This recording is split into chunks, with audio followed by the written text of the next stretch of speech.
박미의 뉴스팩트 12월 8일 화요일입니다. 오늘은 문재인 정권이 굉장히 많이 흔들리는 모습을 볼 수 있습니다, 여러분. 흔들리는 척을 하고 있는 것은 아닌지라는 생각도 들고요. 그런 생각을 갖는 것은 우선은 문재인 정권의 모든 라운드에 있는 사람들이 다 자기 손에 있는 사람들이고 또 자기 편이기 때문에 이 정권은 뭐가 어떻게 되든 자기 편, 자기들을 위한 30에서 35만 잘 끌어가면 되는 것으로 이렇게 지금까지 이끌어왔죠. 아유, 정말 12월 8일 2021년 1년하고도 몇 개월이 남았는데 이제 한 7, 8월부터 대선 후보자들이 막강하게 나오기 시작하면은 내 힘을 잃고 뒷방 늙은이로 앉아서 여러 들여다보는 척하면서도 또 자기 친문들을 사이에 두고 이렇게 지시를 하겠죠. 아, 정말 지금 한 4년이 좀 안 되는 것 같은데 한 10년이 흐른 듯한 흰머리도 그동안 엄청 많이 쳐도 나왔더군요. 아, 정말 거울을 보면 여기가 다 허연 게 왜 이렇게 허연가 했더니 이런 신경질 나는 생각을 하면 화가 나가지고 방송하기도 싫을 때가 굉장히 많다라는 말씀을 드리고 싶습니다.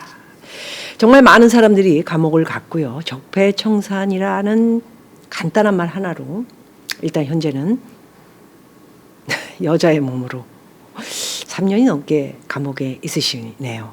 박근혜 전 대통령 그리고 또다시 재수감이 된 이명박.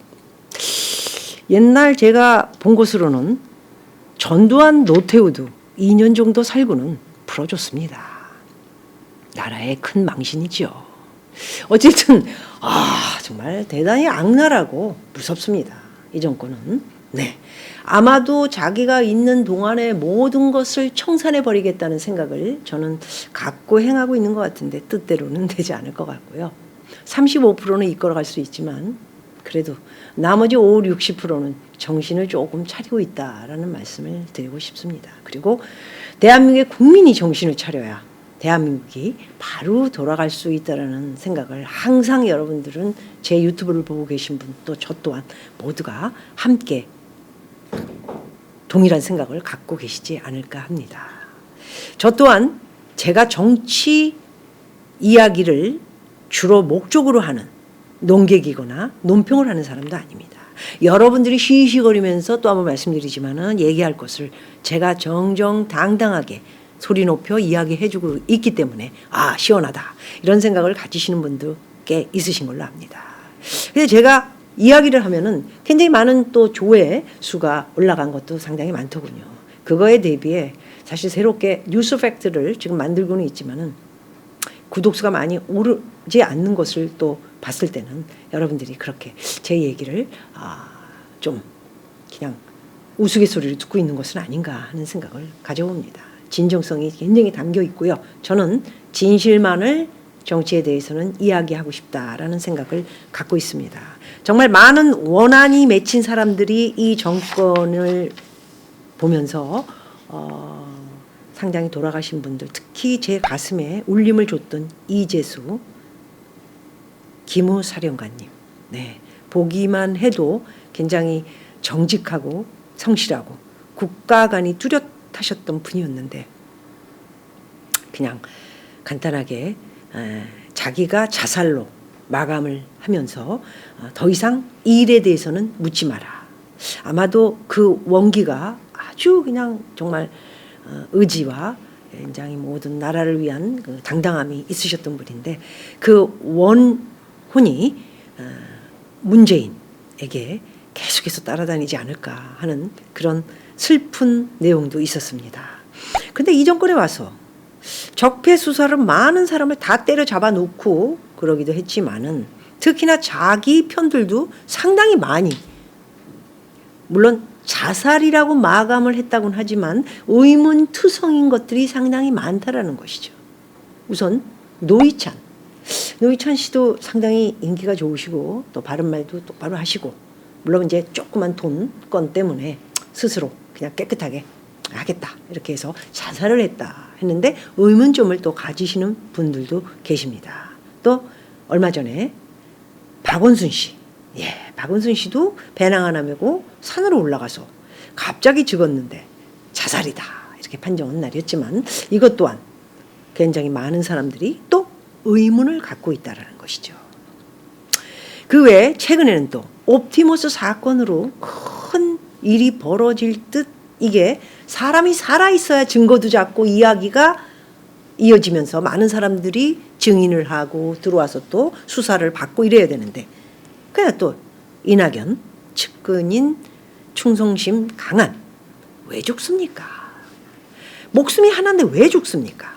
저는 정말 돌아가신 분한테는 정말 죄송하지만 너무 잘못된 생각이고 바보 같은 짓이라 생각합니다. 악착같이 한번 태어난 이 세상을 힘들더라도 살아가야지요. 누구를 위해서 종을 울립니까? 가족과 본인을 위해서 종을 울려야지 왜 남을 위해서 종을 울립니까? 이것은 저는 아니라고 생각합니다. 무슨 일이 있다 하더라도 저는 교육을 시키면은 내 모든 바운드에 있는 사람이나 뭐 직원을 비롯해 네 자신을 지켜라. 뭐 그러기 전에 제가 나쁜 짓도 안 하지만은요. 너를 지키고 네 가족을 지켜야지 왜 나를 지킵니까? 나랑 자기랑 무슨 상관이 있어요? 일 끝나면 끝나는 거지. 오래된 인연은 인연일 뿐인 것입니다. 왜 목숨을 잃습니까? 이런 바보 같은 짓이 어디 있습니까? 이것은 정말 또 한 번 말씀드리지만 이거는 정말 잘못된 것이라는 생각을 이번에 정말 제가 가져봤고요. 최근에 의문점이 많은 필리핀에서 죽은 손혜원. 손혜원의 남동생 손현 씨가 죽었더군요. 이것도 무슨 일이죠? 이제 유튜브에 나와서 자신만만하게 당당하게 손혜원 씨를 털었던 손현 씨가 죽었는데도 또 손혜원 씨는 동생 죽었다는 얘기는 안 하고 어쩌고 저쩌고 뭐 너희들 주진우 말 똑바로 해 양정철 뭐 이런 얘기를 하는 모습을 보고 이 사람은 정말 인성이 뭔가 하는 궁금증을 갖기도 했습니다. 그래도 아무리 개이라도 사람이라는 게 뭐 표현이 조금 강하긴 했습니다. 이게 뭐 좀 막 가는 사람들이 있지 않습니까? 이런 사람들 표현을 세게 개라고 그러는데 그래도 이게 피가 섞인 형제인데 어떻게 그렇게 나 몰라라 할 수가 있을까 하는 생각을 이것도 또 가져보고 또 필리핀에서 갑자기 이렇게 또 죽으니까 그런 것도 굉장히 의문이 되는 사건 중에 하나이지 않았나 하는 생각을 가져봤습니다. 어쨌든 최근에 이 코로나 또 이런 문재인 정권에 와서는 K 방역이다 해가지고 뭐 난리가 나가지고 내가 코로나를 좀 그냥 우리나라를 안 걸리게 한 최고의 대통령이다. 그때부터 저는 이미 얘기를 했습니다. 무증상인 사람들 진단 키트로 콧구멍에다 넣어서 조사해야 된다. 진상이 있는지 없는지 조사해야 된다. 나중에 바람이 불고 추워지면은 절대로 코로나가 번질 수가 있다라는 이야기를 많은 사람들이 했고요. 저 또한 그렇게 얘기를 했습니다. 그런데 미국에 가서 보니까 어디를 가든 동네 어디 가면은 테이블이 있고요. 그곳에 가면은 그냥 공짜로 코에다가 한번 해가지고 진단 키트를 넣어서 이 사람이 바로 코로나가 있다 없다 검사를 바로 해줍니다. 당연히 무료죠. 근데 우리나라에 다시 한번 오늘 물어봤더니 자기가 진단 키트를 검사하고 싶거나 아프거나 수술을 받거나 할 적에는 기본적으로 코로나 검사를 해야 되기 때문에 돈을 내야 됩니다. 이게 무슨 개벽다구 같은 얘기입니까? 지금 이렇게 많이 번져 있는 코로나 사태를 두고 아직도 돈을 받다니요. 진단 키트를 수출하는 나라에서 진단 키트를 우리나라 사람들한테 5,000원도 아니고 뭐 얼마?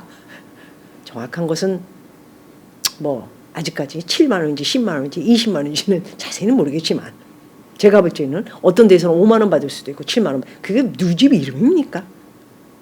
지금 이렇게 많이 추워지면서 번졌는데 이런 거를 돈을 아직도 받고 그런다는 게 이게 말이 됩니까? 제가 볼 때는 문정권에서는 이 원흉 여태까지 속이고 거짓말을 해왔던 코로나 확산이 이제 엄청나게 번지면서 저는 엄청난 일이 벌어지지 않을까 생각을 합니다. 지금도 3단계로 올려야 되는데 2.5단계로 올리고 진단 키트도 돈을 받으면서 검사를 하지 못하게 하는 저 모습. 왜 그럴까요? 진단 키트를 공짜로 하게 되면 누구나 다 가서 미국처럼 조사를 받으면은 20만 명, 30만 명, 40만 명. 그러면 자기의 K방역이었던 것이 완전히 무산되는 그런 무서움, 결과 때문에 그럴까요? 같이 동조를 했던 운동권 정은경 씨 어디 갔나요? 어깨가 무슨 내려오다가 푹 뭐 어떻게 됐다 그러면서 아이의 모습을 없앤 건 이건 뭡니까? 이거는 뭐예요? 만일에 이 사건이 내년까지도 계속 이루어진다면은 문재인 씨는 뭐 그대로 갈 수 있겠지만 당신은 깜빵 갈 수도 있다는 거. 그것을 염두에 두셔야 됩니다.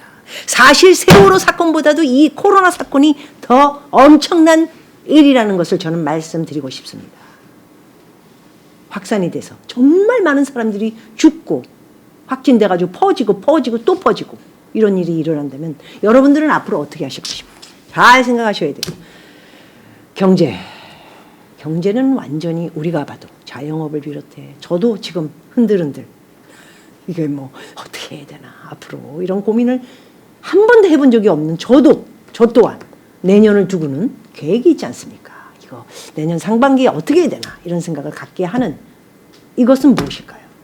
돈이 있든 없든 모든 사람들이 정말 결과적으로 이 나라에 대해서 혼선과 혼란과 그리고 조작, 주작 이런 것들 때문에 정말 실망하고 앞으로 살아가는데 정말 내가 이렇게 잘 살 수 있을까라는 고민을 하는 것이 굉장히 많아졌다는 것이죠. 그런데도 뉴딜이니 뭐니 사모펀드니 막 이런 걸 만들어가지고 붐을 일으켜서 지금 너도 나도 어린애들이 막 그냥 빚을 얻어가지고는 주식이 올라가고 부동산도 껑충 키고 은행의 돈은 자꾸 늘어나고 빚이 그리고 나라의 빚도 어마어마하게 늘어났습니다.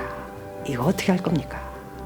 이러다 갑자기 한 방에 무너진다면 금융위기가 터지거나 무슨 일이 터져서 한 방에 무너진다면 우리나라는 정말 걷잡을 수 없는 헤어날 수 없는 일이 만들어질까 봐 저 또한 걱정이 됩니다.